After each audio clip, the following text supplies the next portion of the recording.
Welcome back to the greenhouse, everybody. We are out here talking about double layer greenhouses, and I want to talk about why I did what I did and why I built this way. It's a permanent structure. I did not want to use a blower and a fan to inflate a layer, and I'm going to talk about why. Now, if that sounds interesting to you, please consider subscribing to the channel and make sure you smash that like button. Let's get into this video. Now, you're going to start with a greenhouse, and you're going to put another layer of skin or poly on your greenhouse. And when you're doing that, you're going to want to force air in that intermediate space to create at least a 2-inch air gap. I can hear all that ice and snow just sliding off and hitting the greenhouse. We've got some nasty weather out there. It's about 18 degrees outside when I woke up this morning coming out here, and we're sitting about 63 in here right now. I had 47 for a low temperature last night on the floor, and that's pretty darn good for being 18 degrees outside, keeping 47 in here, and that is why I have this double layer poly. Now, you want to have at least a 2-inch air gap all the way around your greenhouse for a nice solid double layer and to provide good insulation factors with all of that air.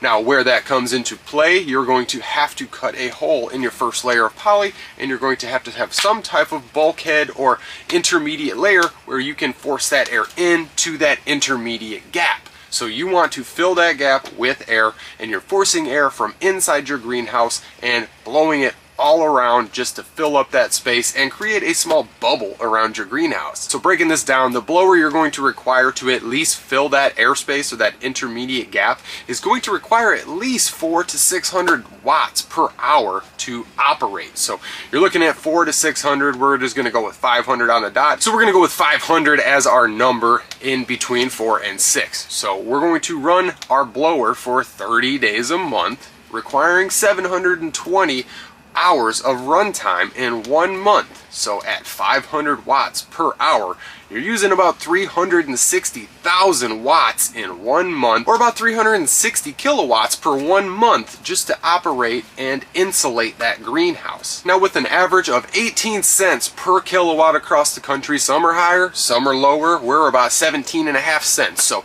it's almost right on the money at 18 cents per kilowatt. Now, with 18 cents per kilowatt, yeah, I'm talking change. People around here saying, oh, you're talking pennies.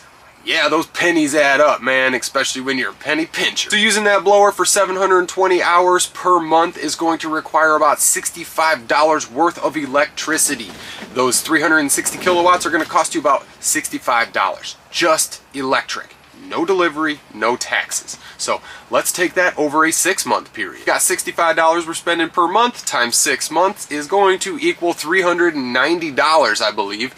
$390 just in electric alone. No delivery, no taxes on that. Now, the second layer of our poly cost us $270. Each one of these polys cost $270. 6 mil, good quality poly with UV protection. Now, this greenhouse is 52 feet long, 10 foot wide, and about 7 to 7.5 feet tall because we have a live floor and I can basically just dig it out and make it taller. Now, we're sitting with a solid frame, cattle panels on the outer layer with a 6 to 8 inch air gap all the way around this entire greenhouse. Any more than that and we'd probably be defeating the purpose of actually insulating. We'd probably be sharing too much with the outside and not allowing for actual good heat retention. And the most important thing is that our dead air gap is stagnant. It is static. It is not moving. It's just sitting. So we sealed it up the best we could. It's not 100%. Nothing ever is. And using a blower, you've got to have that sucker 100% because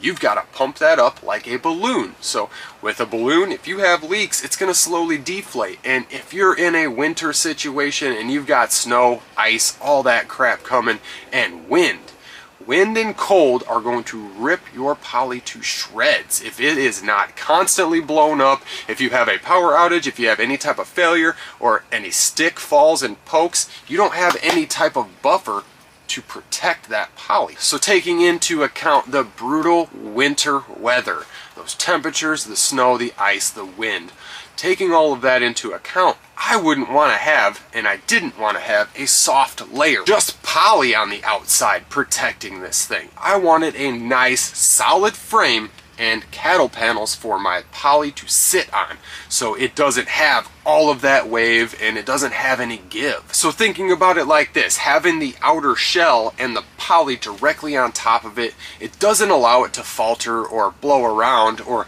get beat up by the snow and wind and ice and all of the crap that comes at it through the winter time. Now, when I was building this, I could not justify putting a soft outer layer on this greenhouse and using all of my valuable heat that I create inside the greenhouse to fill that gap, because we're brushing all that air around, and the more it touches that outer layer of poly, we are losing and exchanging much faster. So having my dead air gap, I'm not exchanging as fast as if it was being forced through the outer layer and basically brushing around, constantly exchanging with the outside faster. Preferably, my ideal greenhouse would be a sunken greenhouse with 3 walls that are not going to be transparent, and they're going to be super insulated, either sunken in the ground or super thick insulation on the outside, walled up, anything you got to do, but the transparency is going to be on one wall, the southern wall. So you're going to be able to have a double layer on just one wall. Whether you're using solid panels or plastic poly, it is going to be much easier to achieve with just one wall as opposed to an entire greenhouse. Now, the downfall to my greenhouse is that I built one layer and then I built another layer on it. So I've got 5-year poly on the inside, and it's not really degrading. I'm not noticing any damage on it other than where it touches my actual metal frame here. And there's a little bit of rust or corrosion because I bought the cheapest kit I possibly could off Amazon, put it together, and then I did my own thing. I didn't use any of the poly that they sent because that crap was garbage. I used my own poly that I bought, the 6mm poly, and that's what made all the difference for me. I was able to put this first layer on. We went through one winter with only one layer, and that sucked. We had a hard time growing anything. We were constantly putting heat in here, putting small compost piles inside the greenhouse, having tons of rodents come and live and feed and tear everything up because we had compost inside the greenhouse. Never compost inside your greenhouse unless it is in a deep hotbed, which hotbeds still draw those rodents. They burrow right in, shrews, voles, mice. And I see people doing this all the time. People putting hot patches in their greenhouse. I am going to say that that is a no-go for me. I've done it so many times over the years, and I've dealt with so many issues from it. That is why my compost is outside and I'm putting all the heat inside. All right, back to the double layering here. All of that heat from our compost is super encapsulated in here. We are definitely much more insulated. We've got 1-2 layers plus a whole bunch of dead air in between that is not brushing around and not exchanging as fast as it would with a blower type system. So digesting everything I've covered and talked about today so far, I can't justify running a blower for $300, $400 a season for 6 months or whatever without tax and delivery and stuff. So you could be talking $600, and that's more than we spent on both layers of poly together. We spent $270 on each layer of poly, and we used all free recycled materials. All of these 2x3s, they were recycled. They were pulled out of a building and they were recycled. So these are all free to me. So that saved me a ton of money, but the investment up front is going to save you a ton of headache. Like I said, dealing with those winter temps and the winter weather, your single soft outer layer